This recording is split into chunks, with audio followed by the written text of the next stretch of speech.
Hey, brand builder, Rory Vaden here. Thank you so much for taking the time to check out this interview. As always, it's our honor to provide it to you for free. And wanted to let you know there's no big sales pitch or anything coming at the end. However, if you are someone who is looking to build and monetize your personal brand, we would love to talk to you and get to know you a little bit and hear about some of your dreams and visions and share with you a little bit about what we're up to see if we might be a fit. So if you're interested in a free strategy call with someone from our team, we would love to hear from you. You can do that at brandbuildersgroup.com/podcall, brandbuildersgroup.com/podcall. We hope to talk to you soon. I'm so honored to introduce you to someone who I have found to be a delightful human, full of really deep wisdom, and just someone who's been a real joy to be around. We ended up meeting each other at this best-selling author meetup, just a private meetup of colleagues that happened just a couple months ago. And I've started following him more closely since then. And now I'm bringing him to you, and you're going to love getting to meet him. So his name is Michael Bungay Stanier. And he is probably most popular for his book called The Coaching Habit, which is probably the best-selling book on the topic of coaching this century. I followed his book long before I met him, because here's what's very unusual about his book. It sells a lot every single week. Most books sell a lot at first, and then they kind of like trail down, from there. And this book has not done that for years. It's just like super consistent every week in and week out. Michael also founded Box of Crayons, which is a learning and development organization and company that's trained thousands of managers to be more coach-like in organizations. So this is companies like Microsoft, Taguchi, teaching their leaders how to become better coaches. And when I met him, I was just like, oh my gosh, we have to introduce you to our audience, both to hear the story of how you built your personal brand, but literally like all of us are coaches in some form or fashion. So anyways, Michael, welcome to the show, buddy. Oh, look, I'm super excited. That was an amazing gathering in Nashville, wasn't it? There were so many impressive people there. I was like, there's so much to learn, and it's such a supportive community. I mean, it's a real insight around part of the way you continue to elevate is you continue to hang out with people who are ambitious and doing smart things and are generous. And the generosity in that room was really amazing. Yeah. I feel the same way. And whenever I'm in a room like that with colleagues, I'm, proud to be there, humbled to be there, and then really blown away by a lot of the people, because I'm a reader first, I'm a student first, I'm a fan first, right? And so I'm fangirling over a lot of the people. Even these days, like a lot of our clients, I'm like, I'm glad that we're helping them, but I'm also like still so excited to like get to know them and meet them. And so I think this topic of coaching is super relevant. And can you just like talk us through the premise of The Coaching Habit, and like that, not just the book, but the body of work, and like what that's all about? Yeah. I was really sure I was going to be a coach early on. It felt like one of those, the saying, inspiration is when your past suddenly makes sense. When I discovered coaching, I was like, oh, look, my whole past aligns around that. When I was 17, I did crisis telephone counseling and helping kind of youth anxiety and youth suicide and stuff like that. And so I'd been learning how to ask questions and stay curious and, sink deeper into what was going on since I was 17. And I heard about coaching when I was working and living in London. And of course, a part of me is like, it's a weird Californian thing, because this is like in the 1990s before it really blew up. And part of me is like intrigued. And I'm in London, where we're, skeptical about everything. But a part of me was intrigued. And then when I moved to the States and lived in Boston, I hired a coach, and I started telling my clients, my consulting clients, I was coaching them, although I didn't know what that meant. And then when I moved to Toronto in 2001, I'm like, I'm going to start a coaching practice. And I did my training. and I found I didn't love being a coach. Hmm. It was very confusing. I grew a practice. I had lots of people. And I'm like, this isn't quite right for me yet. But I've been invited by a big multinational to help design a coaching training for them. And I designed other training on other topics before. And suddenly something clicked around this, which is, oh, I want to unweird coaching for busy managers and leaders, because coaching has this, it comes with baggage, and there's a lot of kind of woo-woo-ness around coaching. It's kind of like, oh, it's mysterious, it's touchy-feely, everybody's wearing caftans and lighting incense. There's a kind of there's a bunch of stuff that people are like a bit suspicious about it. And I'm like, I was really clear that I think coaching can be an amazing technology to unlock people's greatness, help them have more impact in the world. I didn't love how it was being taught in the ways I'd seen it, and particularly I didn't think it was being taught well in organizations, where often life coach training was just brought in and like we'll just tell the managers the same stuff. Yeah. So the origin of this was like, I want to unweird coaching for normal people. So even though, I'm kind of well known, I guess, in coaching circles, the people I'm really trying to serve are people outside coaching circles, which are people like, look, I've got a team. I'm trying to lead them. I'm tapped out in the leadership skills that I have at the moment. And I have a sense that my organization's telling me to coach them. But how do I do that? And I'm like, let me show you as best I can so that you can read the book or hear the book or whatever and go, oh, if that's coaching, I can do that. And that's the impact I was really trying to have. Mm-hmm. And I remember being in college, when I heard the word coaching, I used to think of, for me, it was athletic coaches. I did martial arts Right. and I had basketball coach. Right. And I thought of it very much as like instruction and teaching. And then I was in the world championship of public speaking, and I had coaches that, they were giving me feedback and they were critiquing. But then Yeah. when I was in college, I took a class on coaching, and I very vividly remember them saying, coaching is not teaching.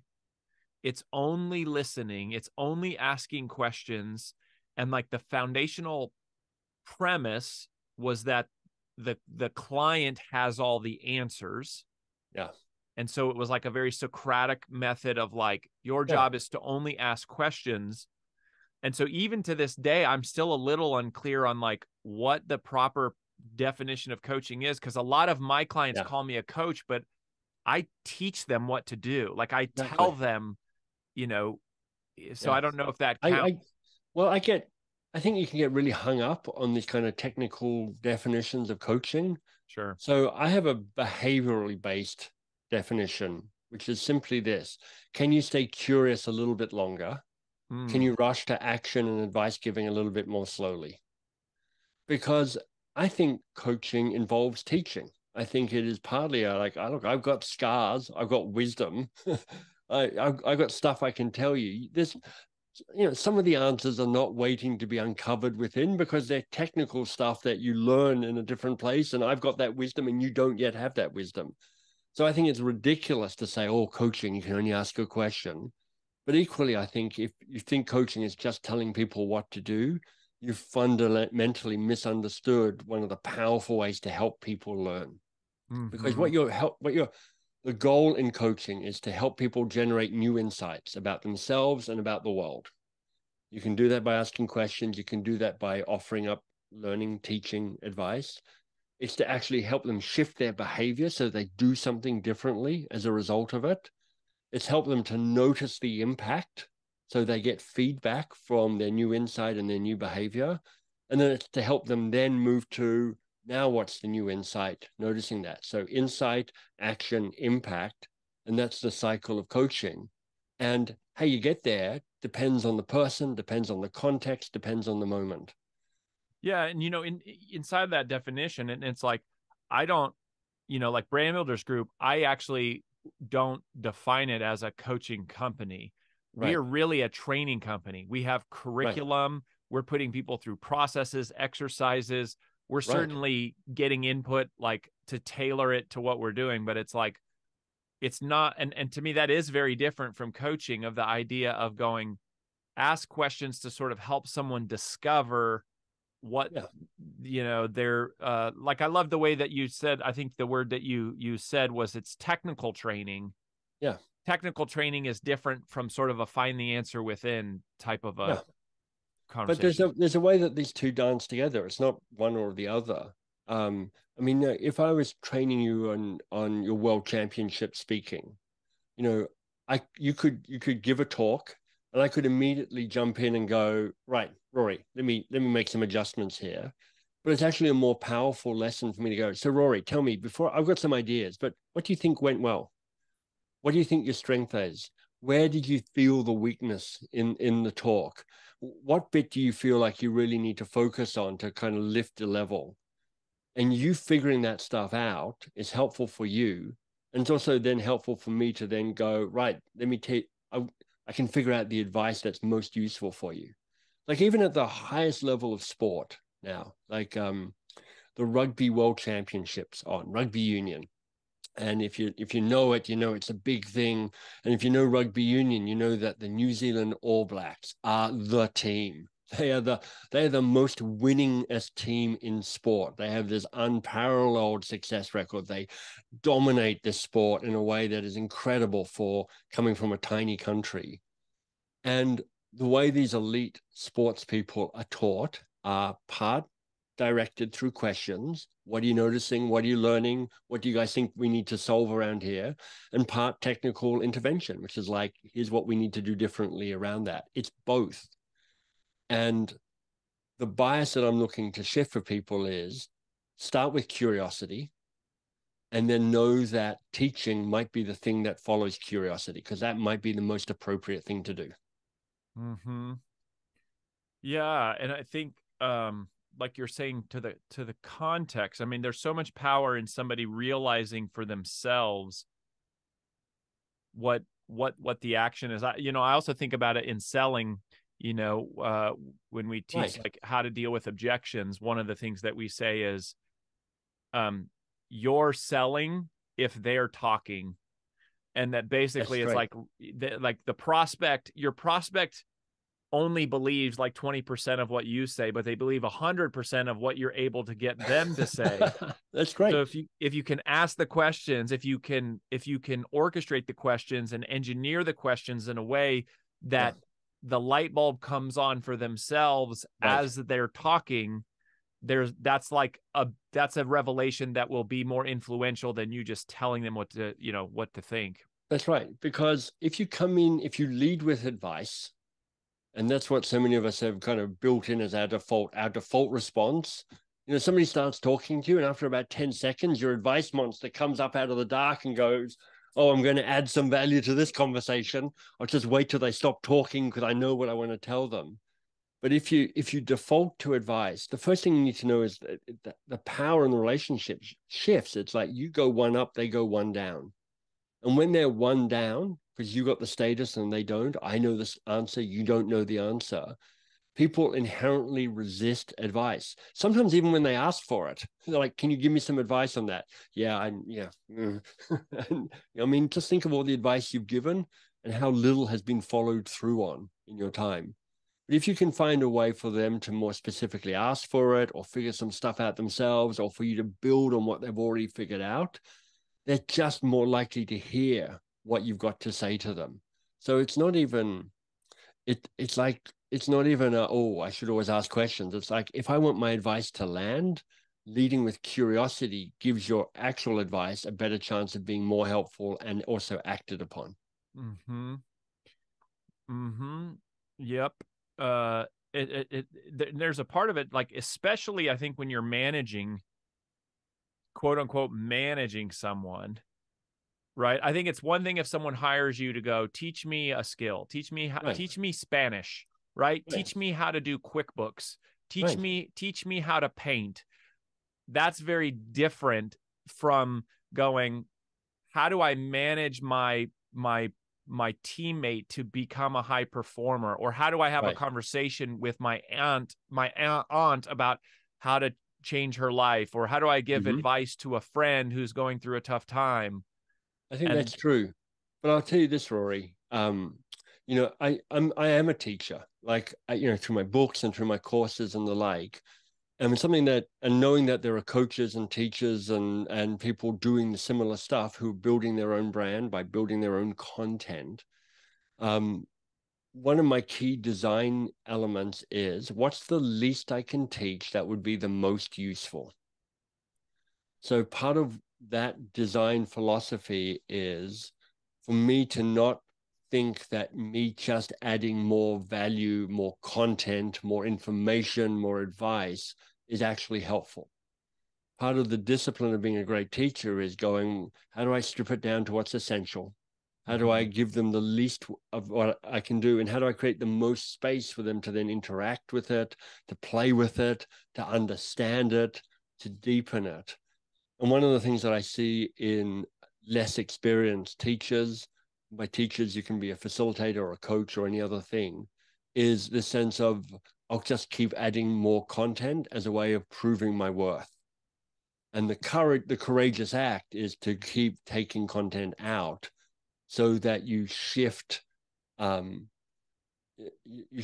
to the audience's interaction with your content. And it means you give up control, but you increase engagement and you increase learning.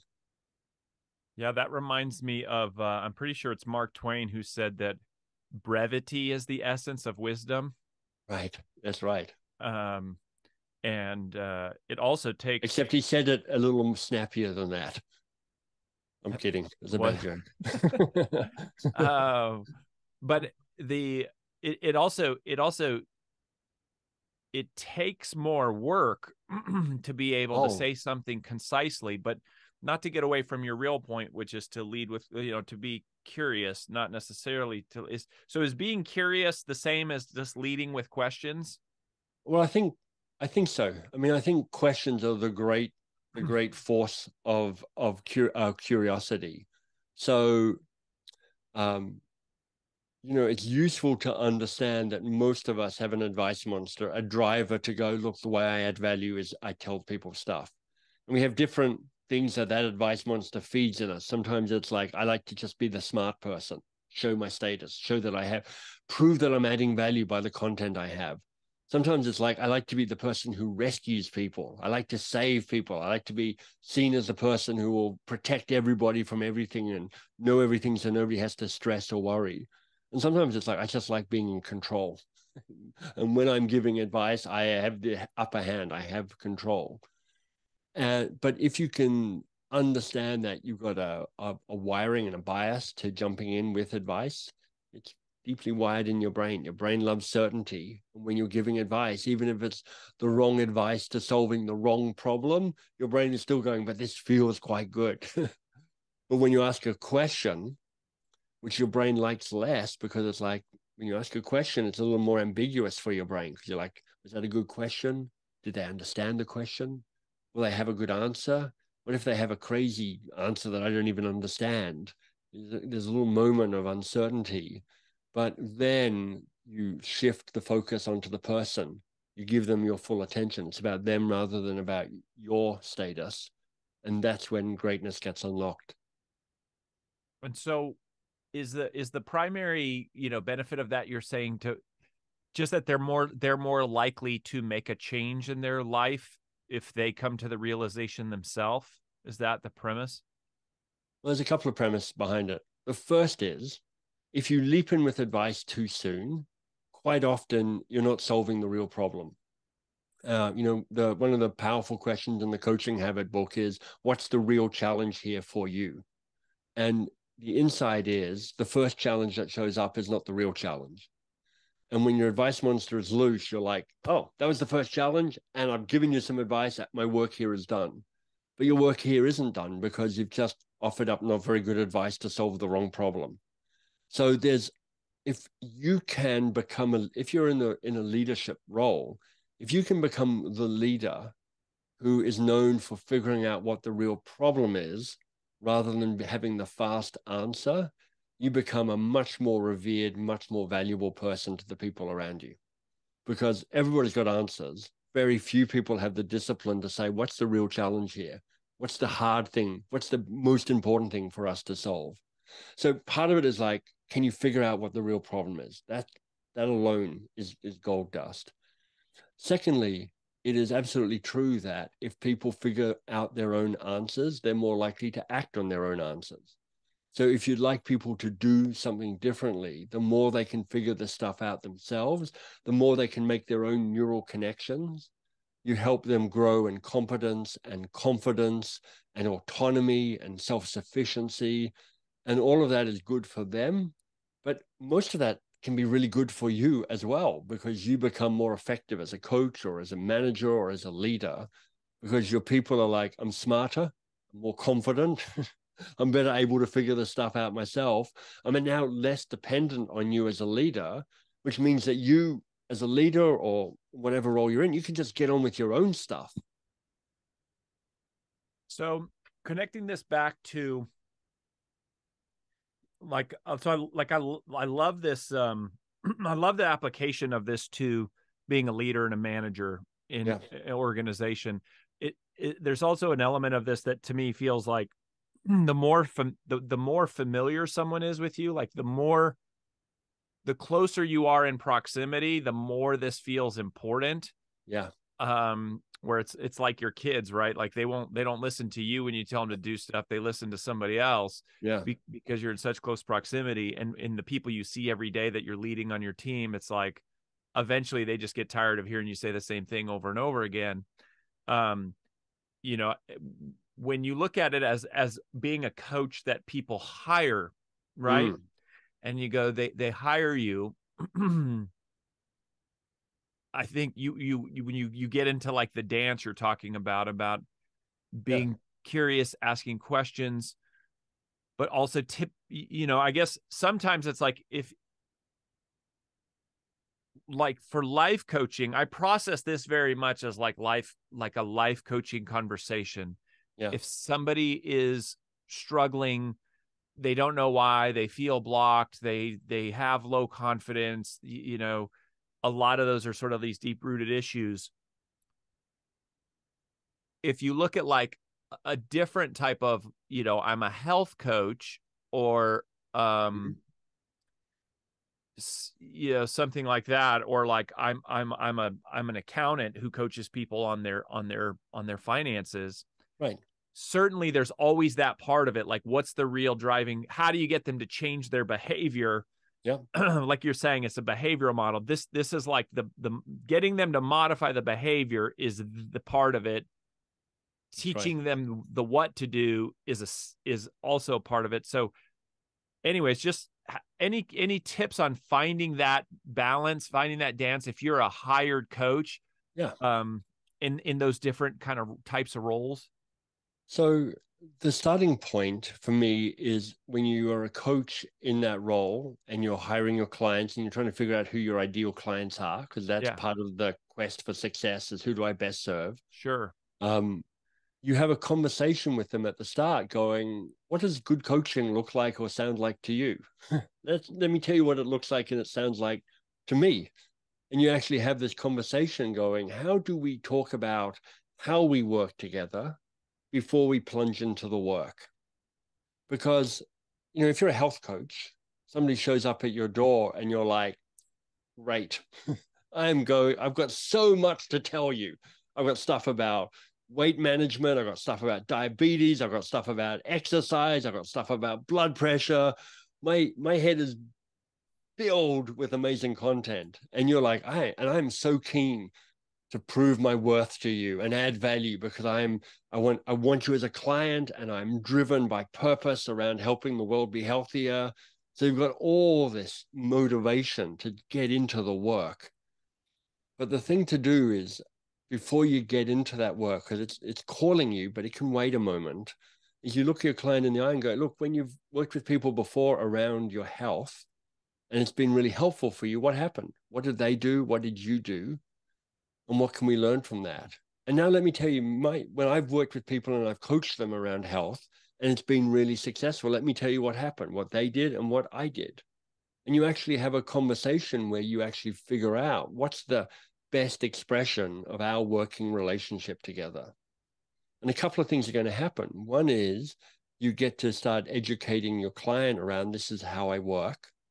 Secondly, is you get to fire your client because you're like, it seems like we don't have a good fit here, even though it looked like we did on content because you got this health issue and I know stuff about that health issue. The way we work is not compatible.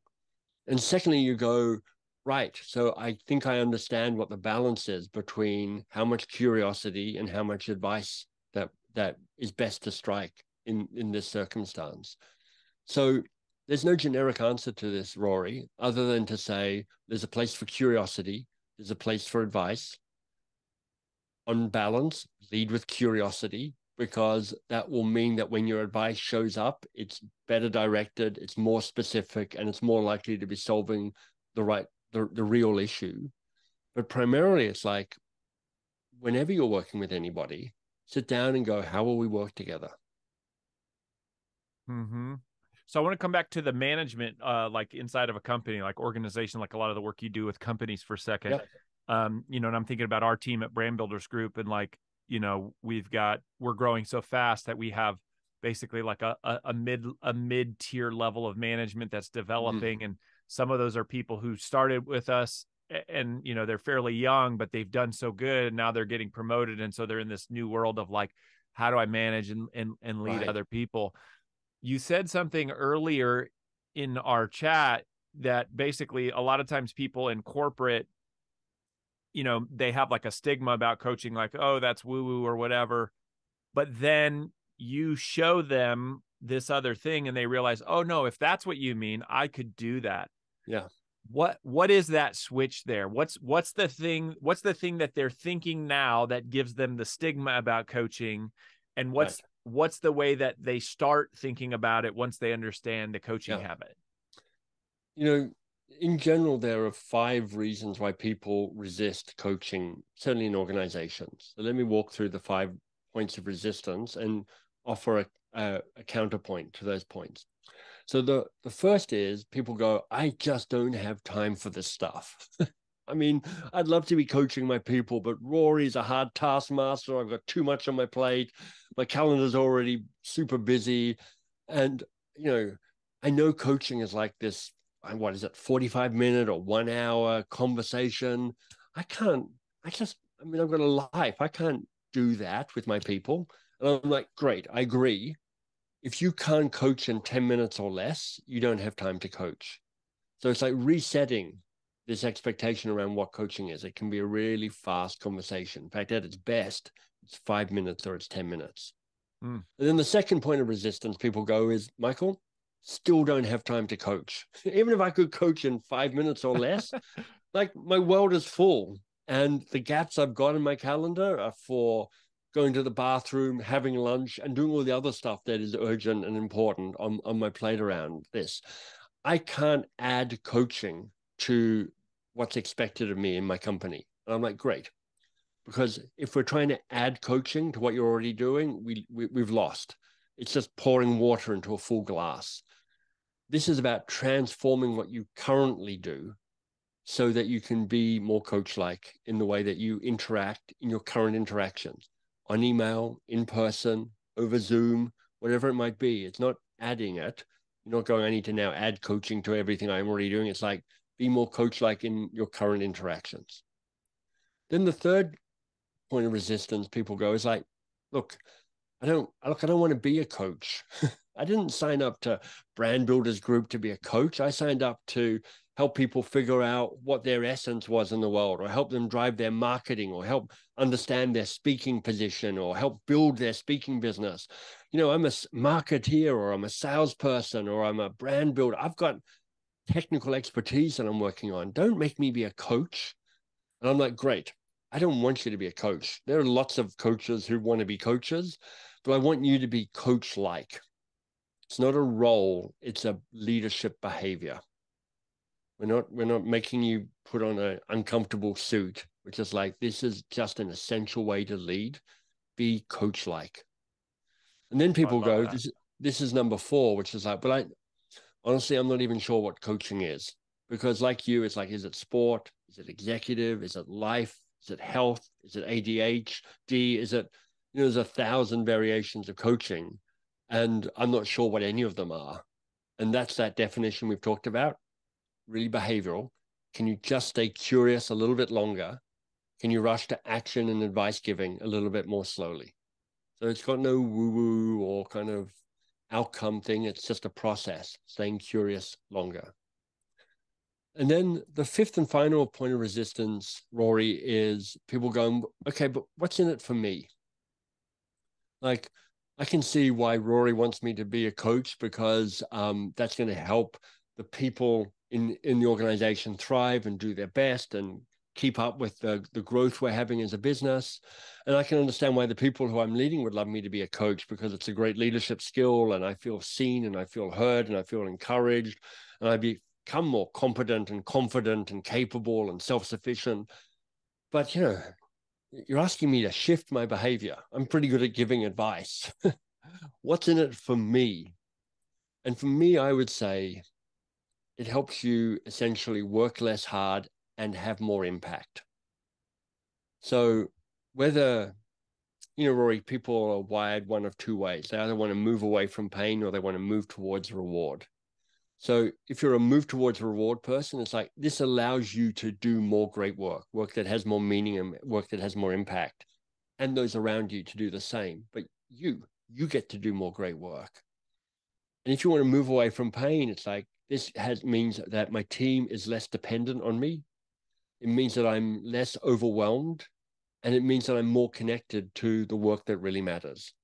Yeah, So that one's the one that jumps out to me, because a lot of ways this is basically like, not base, but part of what this feels like to me is it's the difference between fishing for a man and teaching a man to fish. right, Right. right, Like if I train my team that I have the answers, I tell them what to do, I right. solve the problems, then they constantly come to me for Yeah. every one of The those more you give things. them the answers, the more they come to you for the answers. The more they come to you for the answers, the more you give them the answers. And like before you know it, and this is coming from good intentions, like it's exhausting. And you've built a team of vampires who are just draining your life.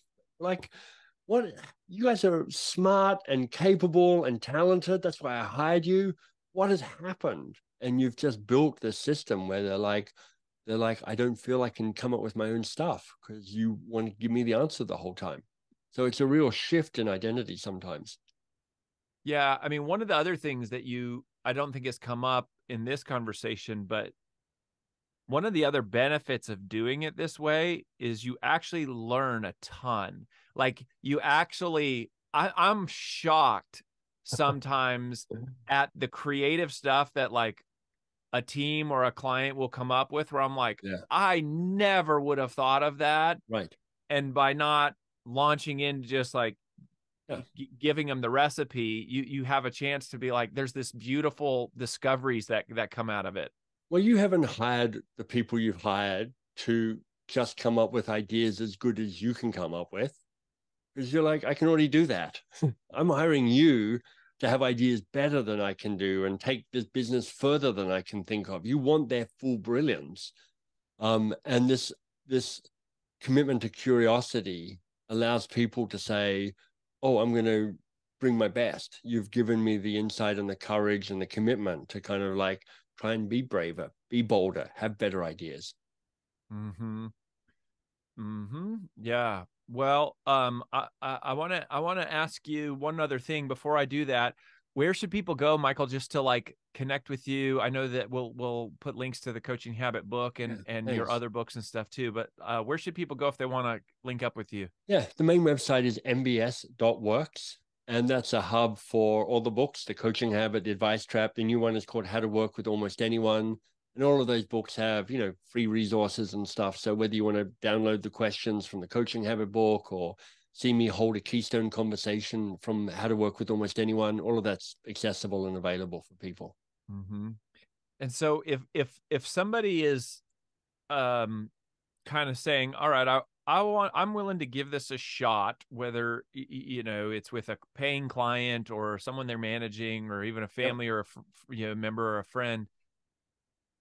What's kind of the first thing? I mean, I know the message here is just stay curious longer, Right. and any other kind of tips in terms of the first thing they should do, or to focus on, or like to shift in order to help them do that? Yeah, there's a couple of places you might want to start.